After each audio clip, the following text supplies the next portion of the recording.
Welcome back, Beans Army, to another episode of the Less is More Sports Podcast, the college off-season podcast, where you could say we're less of the regular season, but more of the off-season. On this episode, Ryan and I are going to talk about the NFL draft up to this point. And if you're new to the channel, you might be wondering, why is a college off-season podcast talking about the NFL draft? Well, of course, it has to do with some of the best players in college football a year ago leaving. So, how them leaving is going to change the landscape of college football next year. And that's what we're going to get into today. But first, Ryan, I'm coming out swinging to start this podcast because I am going to double down on the take that I made that Fernando Mendoza being a bust is going to happen. It all goes back to what we saw this season when he doesn't have his first option. And I know everyone is talking about how great his pro day was, and it was. But you know who else really had a good pro day? Jamarcus Russell, Johnny Manziel. Now, don't get me wrong. I don't think we have to worry about cocaine and lean with Mendoza, but being able to process a defense in a split second and scan all of your options is one of many things that makes or breaks QBs at the next level. And I am not confident from what we've seen. And for anyone who still wants to call me a hater, listen, I have an IU degree, and a Heisman Mendoza shirt is on a long line of merch I plan on buying. Look, Zach Wilson had a good pro day. Exactly, my point exactly. You can add him to that list You could now. probably add a million people to that list. Yeah. He's already Mendoza's already dropped an F-bomb while he's in Las Ooh, Vegas. we've made history. Mendoza dropped an F bomb. Yeah. Max Crosby has expanded his horizons. And just to think, they haven't even shared the locker room together yet. No. But no, they're all excited about Mendoza. But with them getting Yeah, I don't want to make it this about like the NFL. Just with them getting another quarterback, he could sit back and learn. Talking about Kirk Cousins, so who knows what's going to happen with them? But at least if he wants to, he can learn under Brady. Even though Brady only has a small ownership, but he has enough ownership where he can walk in the locker room or walk on the practice field and start working with them because they would love that. So, and it's a weird thing with Brady being a owner and a commentator. That's just weird. Yeah, I agree, but that's not neither here nor there what we talk about on this podcast. But to stay on topic, Ryan, is there anyone that's been drafted so far that you think coming out of the gates is going to be a bust? I think New York's going to regret their decision with David Bailey. I just don't see it, to be honest. I think he's a good pass rusher and he's explosive. He needs more accessories on him, to be honest. Meaning like he's got no gloves, he's got no armbands. You gotta look good, play good. But that's just like a younger fan me saying that. But I think they're gonna regret their decision, and it's not that I'm a Buckeye fan and saying that because of Arvell Reese. I didn't want Arvell to go there, but I don't think he's good enough to be that high, and he's gonna prove that he's not good enough to go number two. He's a good pass rusher. He's fast. He's athletic, but I see a guy in Ruben Bain being better than him, and Ruben kind of got or he kind of got um disrespected with the 15th pick. I think that's what he was. So yeah, I'm gonna go with David Bailey. I'm gonna go a guy after your pick. You know, it's funny you say that because as of right now, where it stands, Texas Tech edge rushers don't have a good trajectory in the NFL because the last one that went in the first round was Tyree Wilson back in 2023. Who? Like, Yeah, what's yeah. he done since he's been in the NFL? And I think too, like Texas Tech's front seven this year was so well put together. And I'm not knocking what they did in college. They were great at that level. But what I'm saying is that because they were so collectively good that they were able to, I guess, hide the weaknesses of some of these players.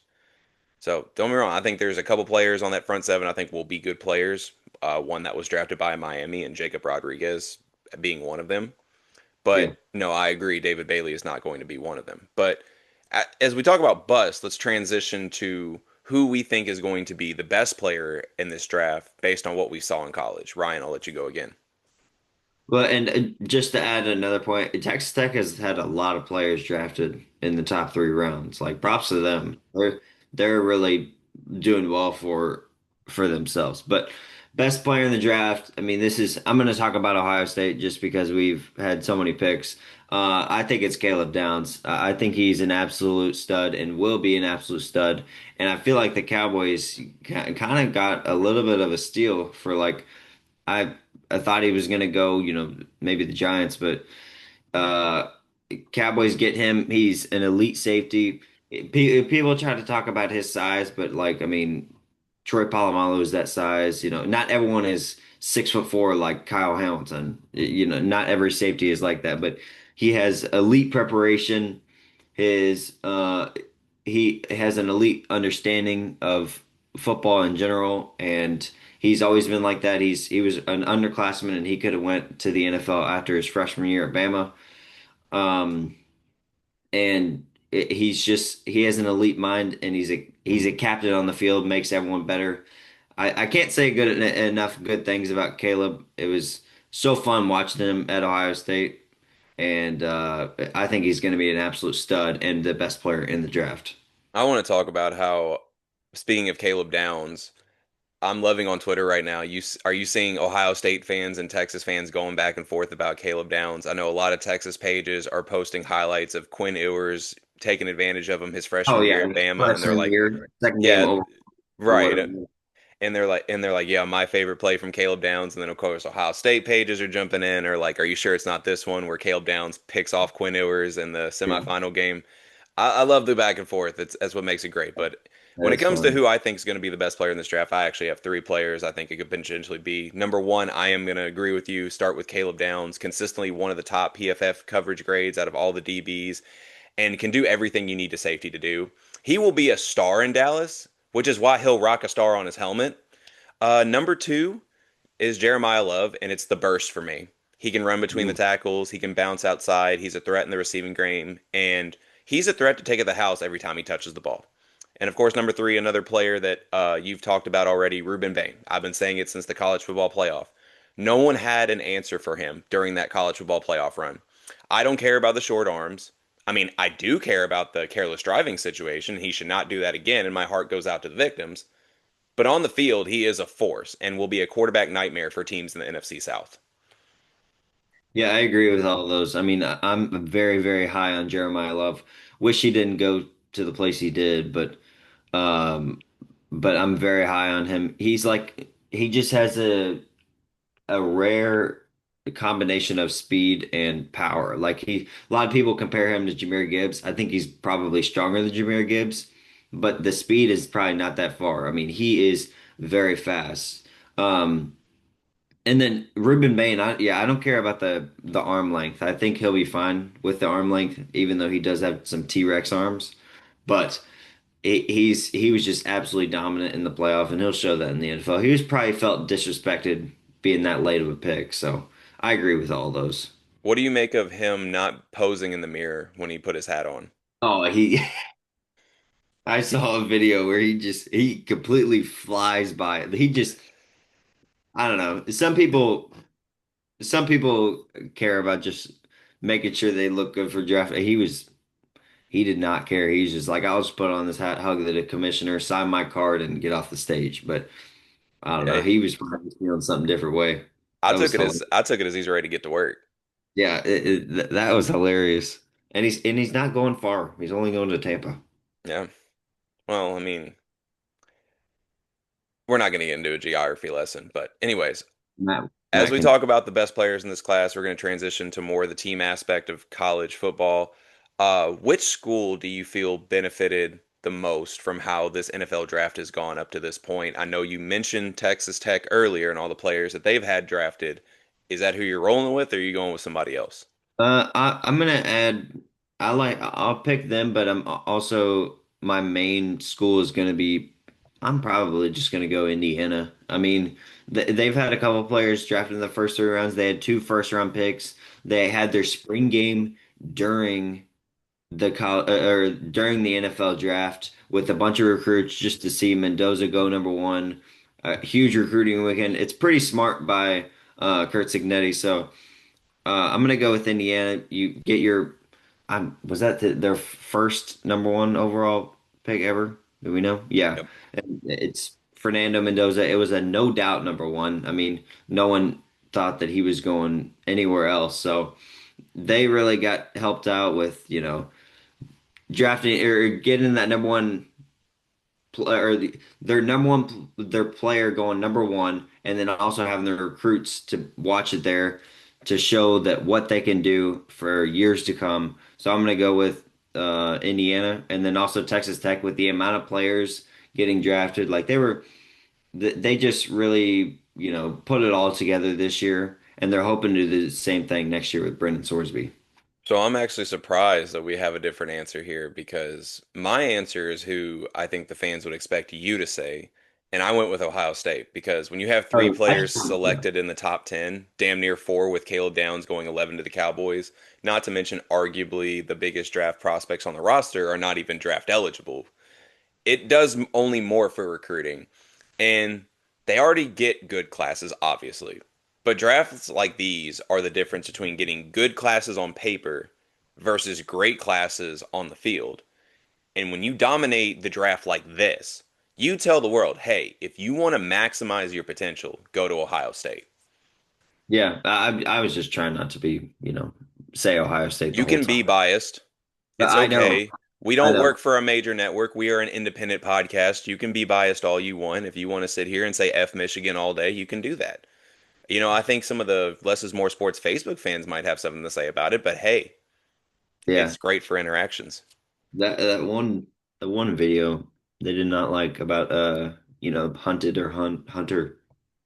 So many people did not understand what I meant by that at all. And they're like, It "Oh, is.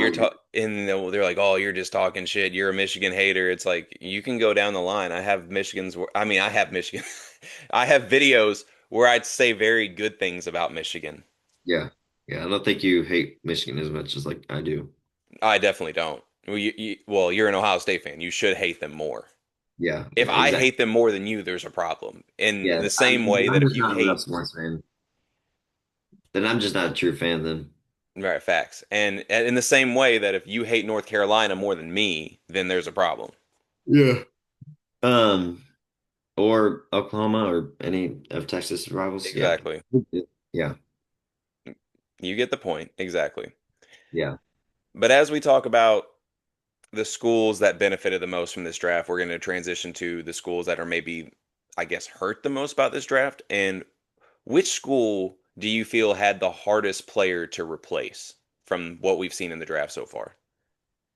I want to give a shout out to Notre Dame. First time since like 1940 that someone's had two running backs like going in the first round, which is absolutely insane. Jadarian Price, Jeremiah Love, who honestly, if you look at them, they kind of look similar. Like they almost look like twins, to be honest, but that's besides the point. Um, Les is looking at me weird, but I also think that that's the hardest to replace because now I will give CJ Carr credit. I think he's going to be great in his second year starting, and he's now got a first year under his belt. But I think that Jeremiah and Jadarian Price were the offense last year. Now they got some good receivers in the portal, and they're looking to expand with them and also some receivers coming back. But those are going to be the hardest to replace just because of how good they were and how they could take over for a game. Because, they were both in the passing game, not just the running game. So they were a lot of the offense, and they'll have to find a great piece to replace them if you really can. When I look at Notre Dame and what you just said, I look at the way the team is set up now. And if there was a time or a debate where you had to choose, are you going to lose your two running backs, the previous year or this year, this would be the year to do it.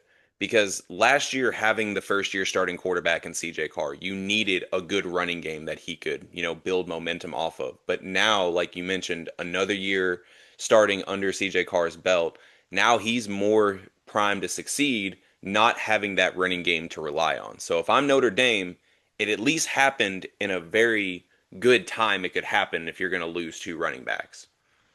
But for Yeah. me, the hardest player to replace for me was Miami with Ruben Bain. Because again, he was a force on that Miami defense last year. He was the engine that led Miami defense to a national championship game. And when I look at this Miami team and what they did this offseason, bringing in Darian Menza and Cooper Barkate and company, I'm getting vibes that this team is going to be more offensively driven, like the Cam Ward year. Now, they did land Damon Wilson from Georgia, and he had a good year statistically and was on par with Bain statistically. But watching the tape, he doesn't change the game the same way Bain did, not only affecting both the run and the pass game, but absorbing multiple offensive linemen to double team him, to open up, rushing lanes or gaps for his teammates to, hit. So I think Bain is going to be the hardest player to replace just because I think he's that good. hmm I agree. He was absolutely dominant, and his other side teammate Akeem Mesidor, who also went in the first round. Yeah, apparently Max Crosby really likes Mesidor too. I saw Really? him talking on a podcast and he says that he really likes Mesidor, the way he moves out there, the way how flexible he is, being able to bend around the offensive line. Yeah. Uh, You were going to say something. nah, Max is getting freaky with it. No, but Mesidor is like he's not the strongest, but he's so quick and he is so hard for an offensive lineman to stay in front of him when obviously he's rushing the passer. He uses other tools to be that good, and he's also very old. That's what He's I know old. about him. Yeah, I think he's like a 6-year senior. Oh, okay, yeah. You say old, he's still young compared to me. Yeah, you're still the unk. Well, thank you for that. Anyways, we'll transition to the part where we can talk about our teams more if we want. We're going to update on, of course, Texas and Duke's NFL draft, and of course, Ohio State and Louisville's draft. I'll go first because mine's a lot quicker. Texas and Duke combined only have one player selected so far at the time of this recording, and that's Anthony Hill, picked by the 60th overall pick by the Tennessee Titans. I mean, sorry, aka the Tennessee Longhorns, because the last couple years you draft Tavondre Sweat, Gunnar Helm and company, and now Anthony Hill. Tennessee is turning into Texas North geographically, or Northwest. I'm not looking at a map right now. Uh, yeah, a little bit. No, northeast, northwest. Oh, Northeast. Yes, sorry, The Northeast. wrong way, Leslie. Uh, I was a lot better at geography in school than I just showed right there on the podcast. It's okay. At least for your job, you have a GPS and I you know don't how. use it. I was training somebody this week, and he was actually the first day he rode with me. The first thing he said after we got off road was, "How impressive was he?" Goes, "I don't think you looked at the GPS one time. Like you know where you're going. Like you're just pulling Nah, up straight to each house." And I'm like, "Dude, I've been on this route for 4 years. I know exactly where I'm yeah, going." as long as you remember it. Yeah, that's still impressive though. It's Yeah, I like told him the hardest part of this job is just once you learn your route, you're golden. yeah, what if there's a roadblock and you got to go somewhere else? That's all where knowing your route in your area comes in handy because you know how to go around it. Yeah, that's impressive. But Now, north, obviously, you have more to talk about than me. So, Ryan, talk about your Ohio State Buckeyes and your Louisville Cardinals NFL drafts.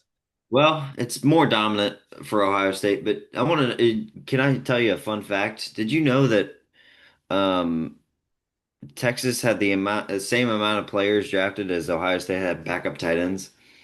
Yeah. Yeah, who was our backup tight end drafted? No, I remember his name. I remember he got drafted. But Yeah, it was no, I no, literally I was remember. I actually remember watching it yesterday, and I'm like, "There's no way that he's going to get drafted before Jack Endries." I was very surprised. He's just really good in the run block game, Yeah, or really any type of blocking. I guess that's what sold him because the Dolphins need a lot. But But as far as Ohio, I'll start with Louisville just because it'll be quick. I think our only draft pick was Chris Bell, who went to the Dolphins, which is pretty cool because I mean we've had other receivers go to the Dolphins, and he went to the stadium where he absolutely torched the Miami Hurricanes. So he's going there. I think he could be a solid receiver. Yeah, he went in the what the I don't know if it was the second or third round. I totally forgot, but he's a very big receiver for his size, so he could be a weapon for whoever their quarterback is going to be. And then for Ohio State, I mean, we just dominated the draft. I mean, four in the top 11, and then Caden McDonald goes at pick like the fourth or the fifth pick in the second round. Sonny Styles goes to the Commanders. I love that pick, and it's funny enough. Caleb, Sonny, and Arvell are now all division rivals, which is very cool to see. But um, they go two of them went back to back, and then you had to wait a couple, and then Carnell goes fourth. Surprised me, but they really wanted to give Cam Ward a weapon. So, but I mean, it was just so fun for me to watch the draft. I don't know about you because all my players were going, and just they kept saying, name, position, Ohio State. Yeah, it was a great time. I really enjoyed it. This is why I look forward to the draft every year because we just dominated. Chat, let us know in the comments how many times a receiver has been drafted in the top 10 and wasn't even the best receiver on their respective team in college. Let Yeah, us know in the comments because that's got to be a rarity with what happened with Carnell Tate. or I don't know, top four, I guess, if you want to, simmer it down even more, which is, I mean, I don't know. That's insane. And obviously, just to throw the fact out there, that's six receivers in 5 years uh, drafted in the first round, and then next year, the easiest one is going to get drafted, like the easiest prediction, and that just says so much about Brian Hartline. Even though he's gone, he really left his legacy. And just wait for Brock Boyd. Just wait. I'm just kidding. It'll probably be Chris Henry Jr. if the one get drafted in the first round. I was about to say you're just going to skim over Chris Henry Jr., another five-star receiver coming in next year. Yeah, and now we actually take transfers, so we'll see if we can get a transfer in the first round in the next couple of years. I mean, yeah, that'll only build Ohio State's case for wide receiver U if you all can develop not only recruits but transfers as well. That's Yeah. the one area I think Texas has done well at, especially with Matthew Golden getting him drafted in the first round. But speaking of staying on topic with your Ohio State Buckeyes, when I look at all the guys that you all lost, Arvell Reese, Sonny Styles, Caleb Downs in particular, all on the defensive side of the ball. Do you expect Ohio State's defense to take that big of a hit, or do you feel confident with the players that they've brought in to replace them? It's definitely going to take a tiny bit of a hit just because of the level of talent that they had. But I do feel confident, and with Patricia still being the DC, I do feel confident that it's still going to be you know very solid, maybe good, or maybe very good. But it won't be as dominant just because of how good those players were, and Caleb Downs, shutting a part of the field down with, him just being over there. So it's I like that we brought in Earl Little. I'll have to see what he can do. He didn't play in the spring game, so I didn't really see anything. And I feel like our secondary got a little bit better. Not I'm talking about like corners really, not safeties. Um, with us losing IGB, but maybe our linebacker crew is going to have to improve because we we Riley Pettijohn should start, and then D line we're bringing back some, and we're also getting younger, and then we got some transfers from Bama, which transfers from Bama have really worked out in the past couple of years if you really look at it. So we're I don't think it'll take a huge hit, but you can probably see a tiny bit of a hit taken. That's fair. And we transition to the last segment planned on this podcast, which player could be the biggest steal based on what we saw in college. Now that could be a player that has been or has not been drafted yet at the time of this recording. Hmm. I'm gonna go with I'm gonna stay at my interest, and I'm gonna go Caden McDonald. I feel like he probably should have been taken the first round. He was taken sixth, or I don't know. It was early second round, like five, six, or seven. Um, Matt would be he'd be laughing out of his seat right now. Just kidding. But Caleb, Sonny, and Arvell get all the credit.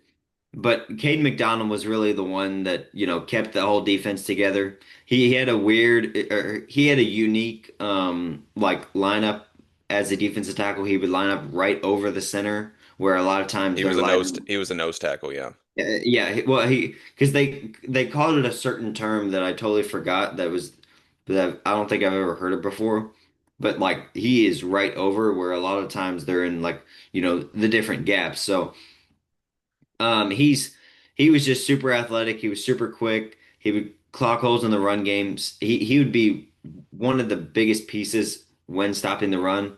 And then, if you ask Damon Williams, he can also get to the quarterback and force you to run backwards about 3 feet. So I loved Caden McDonald, and coming in to Ohio State, he was like four-star. He was good. We knew he had potential, but they really raised him to his potential, and he was awesome in the run game, stopping the run on the goal line, and just disrupting the whole offense, and not getting enough credit for how good he was. Like the best players in this draft, I also have three. Number one, I have D'Angelo Pons. I thought he was the most pro-ready player on that Indiana roster, and going in the second round to the Indiana Jets, as Matt calls them in the group chat, after drafting Omar Cooper as well in the first round. Number two, I have a guy I talked about earlier, Anthony Hill. I still stand behind that he is the best linebacker in this class. For better or for worse, he can play off the edge. He can play in the middle. He can cover sideline to sideline. He can do anything you want at the linebacker position, and he can do it well because he had to do it at Texas. And number three, of course, another bias pick is a Duke Blue Devil that has not been drafted, and that's Chandler Rivers. Again, he's a DB that is one of the top PFF coverage grades for his position every year. Why he has not been drafted yet is beyond me. I mean, I know there's some concerns that he's maybe not the greatest in man-to-man coverage, but he's elite in zone coverage as well. There's another cornerback that played just a few years ago, won a Super Bowl and was a Madden cover athlete and everything. That was you can make the same argument for, and that was Richard Sherman. Yeah, Man, am I going to do the hot take and say Chandler Rivers is the next Richard Sherman? I mean, you can if you want. I know I can. It's my show. I can. It's my show. Well, just go ahead. Then don't ask, Les. Then fuck it. Chandler Rivers is the next Richard Sherman. Calling it now. Especially if he gets drafted by the Seahawks. I don't know that I feel like you weren't like loud enough. You like kind of tensed up. You're like, I don't know if this is going to be a good take or not. I think you need to say it with your chest. Chandler Rivers is the next Richard Sherman. Okay, that was a little bit better. I feel like you actually meant it there. I meant it both times. Well, second time I took away a better mint. A better mint? Yep, you meant it. Now you got me craving a mint. Yep. I have mints over there. I should go get them. Yeah, but it's still fun to see, with these fourth or seven rounds, who gets drafted, what players get drafted, and what, hidden gems, because there are so many hidden gems that you could find. Tom Brady was number 199. I did not know that.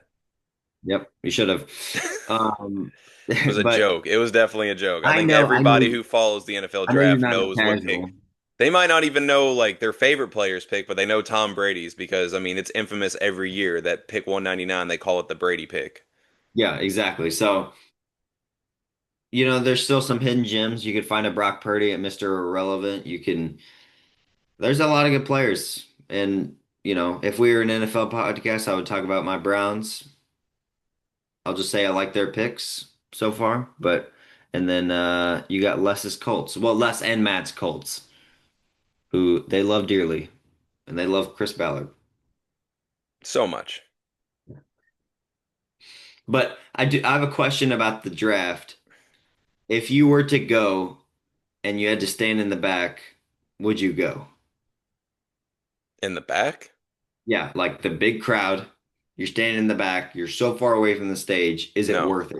No, not to I me. don't think- Absolutely not. Just go No. home and watch it on your TV. I mean, It's low key, I'd probably rather watch it on my TV anyway. yeah, it's Maybe I'd like to go one time just to like say I went, but I don't know if I'd want to stand in the back. No. yeah, and fight your way through. I mean, they said there was 300,000 people there, but that it's not worth it. It's not one of the top sporting events that I would really want to go to. And as we talk about how many players that Texas Tech got drafted this year, I'm looking at their incoming transfers, and it's that there's a serious question of like how they're going to replace all the guys that they lost. I mean, I'm looking at, just the guys on defense alone. Jamon Mathis from Kent State, Corey Platt Jr. from Houston, Trey White from San Diego State, Austin Romaine from Kansas State, JoJo Johnson from Oregon State, Bryce Butler from Washington, and then Mateen Ibarogba from Wake Wow. Forest, Julian Laventier from Akron, Adam Trick from Maryland, David Martin from UTSA, and Amari Fleming. I don't even know where that is.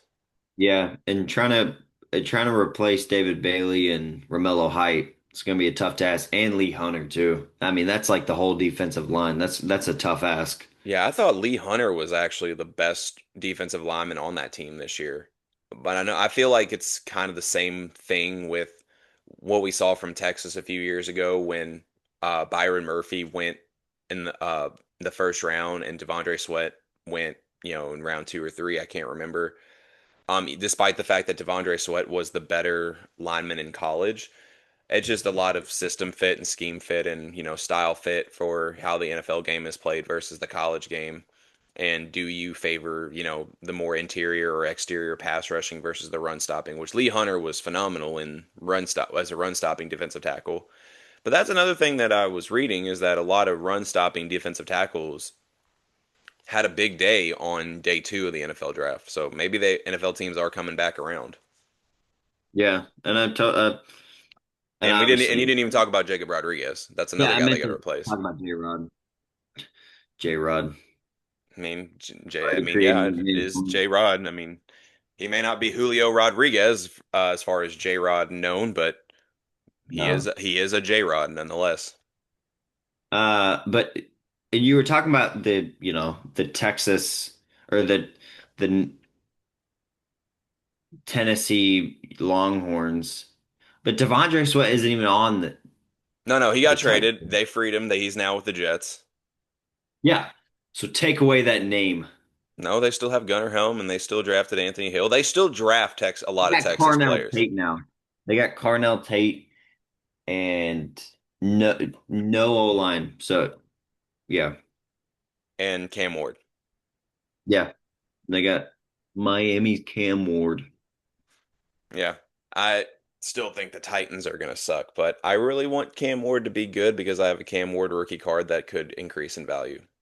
Is that a Colts fan saying they want the Titans to suck? Yeah, Or duh, they think the Titans will suck? duh. That's fair. That's fair. Okay, and by the way, I want to shout out to the Ravens. I love the pick with Jacoby Lane helping out Lamar. Not the biggest fan of Zay Flowers, and I think Jacoby Lane could be solid.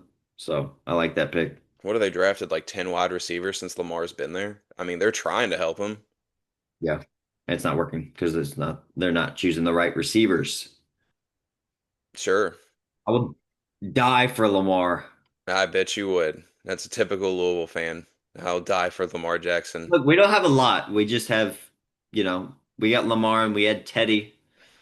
who's now a high school football coach and a great backup. Well, he was a good backup for a long time. So, we are loyal to our players and we will fight for them, Someone's right? got to be. Yeah. Who are you loyal for Quinn Ewers? Yeah, I mean, I think Quinn Ewers is going to be a good quarterback for the Dolphins eventually, if he's given the right opportunity. Yeah, Uh, and a good team around them because they're trending the wrong way. yes, they are. Yes, they are. But that's neither here nor there. Yes, obviously, as a fan of certain teams, we want players that have played for our respective teams to do good. Yeah. Just not if they play on our rival NFL team. Yeah. Actually, no, like, I mean, when Tavondre Sweat was on the Titans, I wanted Sweat to be good. I just didn't want the Titans to be good. And the same with Gunnar Helm and now Anthony Hill. I want them to do good. I just don't want the Titans to do good. Anthony Yeah. Hill can get 12 tackles a game if the Titans go 0 and 16. That's a perfect year for me. Yeah. And I just love watching the draft for like my favorite colleges players. And now talking with like an NFL fan about the draft can be tough sometimes whenever they don't know college players. It's Hmm. like, oh, is that a good player? Like, yes, Caleb Downs is a good player, and you just got him. Like, I know, like, imagine if there were any Cowboys fans who were like, "Oh man, we got Caleb Downs." Like, oh, who be is like, "Dog, that? you really just don't know, do you?" You really don't know. Like, you all need to start following some college because you have no clue who you're drafting. Exactly. That's why you got to follow college football. If you're even if you're just an NFL fan, at least follow enough of college to know that your team just drafted a really good player. Yeah, you don't need to know that, Cal's starting quarterback is Jaren Kiawe Sagapolotele. You Ryan just just got to wanted to know. flex the I, pronunciation I real did quick. I did want to say the name, and that just came to my head. But you just got to know some of the top players, and especially whenever they start coming out with mock drafts, like after the Natty game, just start learning them and see who's really really good. Yeah, agreed. But that's why college football reigns supreme. Yep, and college football is the best, and we're a little bit away from college football, but we'll enjoy the summer, I guess. Well, not to spoil anything, but I have a feeling next week Ryan and I are going to do a midweek show where we talk about the spring games, or in my Texas Longhorns case, a spring open practice or a spring showcase. Yeah. But I'm sure Ryan's going to talk a lot about his Ohio State Buckeyes and what he saw in their spring game. Yeah, can't really talk about Louisville because they just didn't film it. So I don't really know what happened. Now, I mean, I got some information about like the backup did good, but yeah, that's Ohio State did, they actually show it on TV, so I can really give a breakdown about that. Yep, we will have that coming forward. And as always, like and subscribe to the Less is More Sports YouTube and Spotify channel to get the latest updates we have on content coming out. Be sure to follow the social media pages on Facebook, Twitter, and Threads. That's at Less is More Sports. Be sure to follow the side quest on TikTok. That's at BeansDad018. Now, something completely unrelated that I'm going to end the show with. Ryan, I seriously feel bad for Louisville fans Oh my God. Oh my God. because Pat Kelsey has been absolutely tearing it Dude, I up could in not the let this transfer go portal. yesterday. I had to say something. And yeah, he's been absolutely tearing it up in the transfer portal. All this to still have a worse roster than Duke, who assembled the Avengers yesterday, essentially, after Dame Sarr decided he was also going to come back. The Blue Devils, they're going to be a damn good team yet again. Look, we're both going to be sitting on the couch during the national championship game. All right. Oh, we'll Danny be sitting Hurley on the owns couch. you. Danny Hurley owns you. We'll probably Oh, be not sitting on the anymore. same We're couch. coming for him, not with solo ball out for the season. We're going to be sitting on the same couch, Well, we watching. might be. We might be sitting on the same couch. No, no, no. Your team too. Your team too. Nah, I have a good feeling about this team. I don't. All right. Well, that's just you being a hater. Yep. It is because, I'm going to be, someone's got to bring you down when you're up. I'm Well, going to be that person. I just hope y'all make it out of the second round. I would love it.